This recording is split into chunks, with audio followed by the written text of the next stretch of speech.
The text arrived at exactly 9:43 p.m. 3 simple words.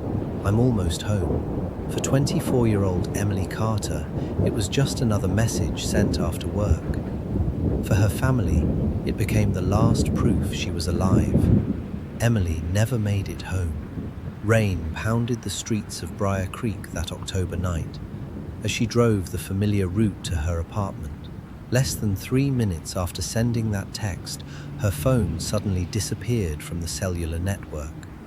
No calls, no messages, nothing. By sunrise, her car would be found abandoned on a remote service road. Emily was gone. What began as a missing person case would soon become one of the town's most disturbing investigations. Emily was known as kind, dependable, and ambitious. She worked as an assistant manager at a furniture store and dreamed of opening her own interior design business. Friends said she was excited about the future. She wasn't struggling financially, wasn't involved in crime, and had no reason to disappear. Investigators retraced her final day. Everything appeared ordinary. She went to work, chatted with co-workers, ordered lunch, spoke with her mother, and made plans with her younger sister. Then, at 5:42 p.m., everything changed.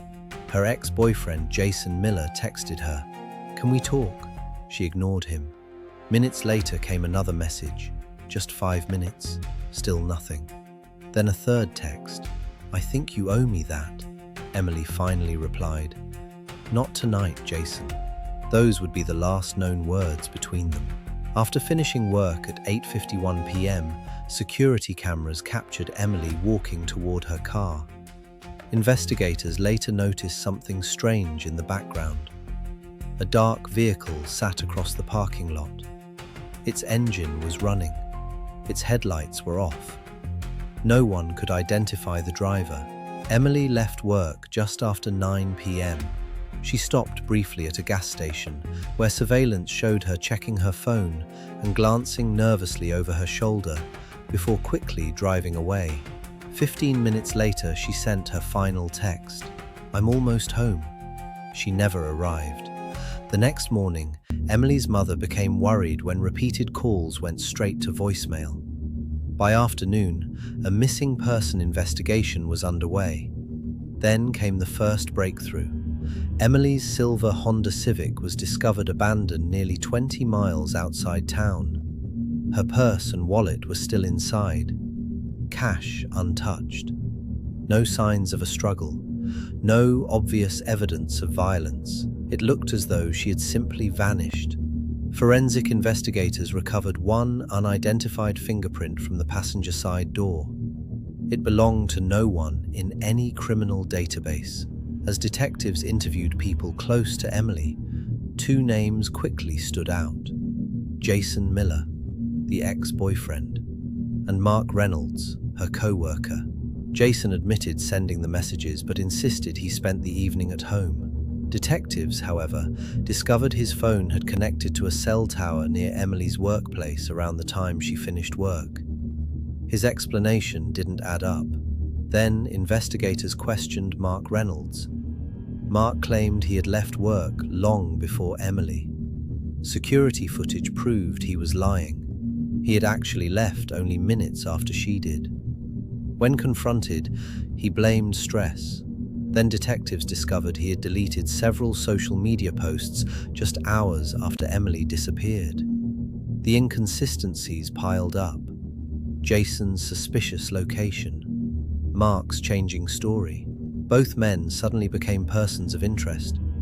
But detectives didn't yet know which one was lying. Only that one of them almost certainly was. Detectives now had 2 strong suspects: Emily's ex-boyfriend, Jason Miller, and her co-worker, Mark Reynolds. Both had lied. Both had suspicious timelines. But neither could be directly linked to Emily's disappearance. Then the investigation took a dramatic turn. Digital forensic analysts recovered a deleted journal entry from Emily's cloud account. It contained one chilling sentence: "I think someone has been following me." Below it was the beginning of another sentence. The same truck again tonight. If it's who I think it is, she never finished it. Suddenly, investigators weren't looking at a random disappearance. They were looking at someone who may have been stalking Emily for weeks. Traffic cameras from previous days revealed something disturbing. A dark pickup truck appeared behind Emily's car on multiple occasions. It never made contact. It simply followed, then disappeared. Witnesses from the night Emily vanished reported seeing a similar truck parked behind her car on the highway, with its headlights turned off. The pieces were beginning to fit, but detectives still needed proof. Then came another breakthrough. A mysterious burner phone had called Emily just 1 minute after she sent her final text. The call lasted only 11 seconds. After that, the phone was never used again. Investigators traced where the burner phone had been purchased. The location, just 3 blocks from Mark Reynolds' apartment. When officers reviewed old security footage from the convenience store, they found exactly what they were hoping for. Mark Reynolds was the customer who bought the phone. The investigation exploded. Search warrants were immediately executed. Inside Mark's home, detectives uncovered evidence they never expected. His computer contained dozens of photographs of Emily, some downloaded from social media, others secretly taken from a distance. There were maps of her daily routes, searches for her apartment, notes documenting where she shopped, worked, and exercised. For nearly 6 months, Mark had been tracking almost every part of Emily's life. Her journal entry had been right. Someone had been following her, and investigators now believed they knew who. But one question remained. Where was Emily? The answer came from Mark's own laptop. Digital specialists recovered deleted GPS records showing repeated trips into a remote section of state forest. Search teams moved in immediately. For 3 days, officers searched the dense woodland. Then, a K9 unit alerted near a secluded clearing. The search was over. Emily Carter had been found. The discovery devastated her family and the entire Briar Creek community. But it also provided investigators with the evidence they needed. Forensic testing linked DNA from the scene directly to Mark Reynolds. The unidentified fingerprint recovered from Emily's abandoned car matched his. Another matching print was found inside a storage unit rented under a false identity. Inside that unit, investigators recovered one unmistakable item: Emily's butterfly keychain. The same one her sister said she carried every day. The evidence was overwhelming. Mark Reynolds was arrested and charged. As officers led him away in handcuffs, the quiet co-worker who claimed to know nothing was finally exposed as the man detectives had been searching for all along. 10 months later, the trial began.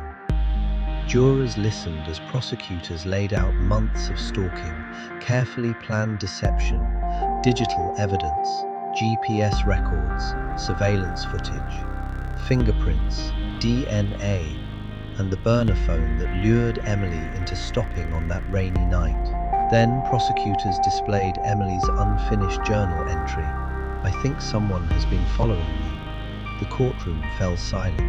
For her family, those words were heartbreaking. She had sensed the danger. She simply never knew how close it really was. After less than 4 hours of deliberation, the jury reached its verdict: guilty. On every count. Emily's mother broke down in tears. Her sister embraced relatives as years of uncertainty finally gave way to truth. The judge sentenced Mark Reynolds to life imprisonment without the possibility of parole. Nothing could bring Emily back. Nothing could erase what happened. But the man responsible would never hurt another family again.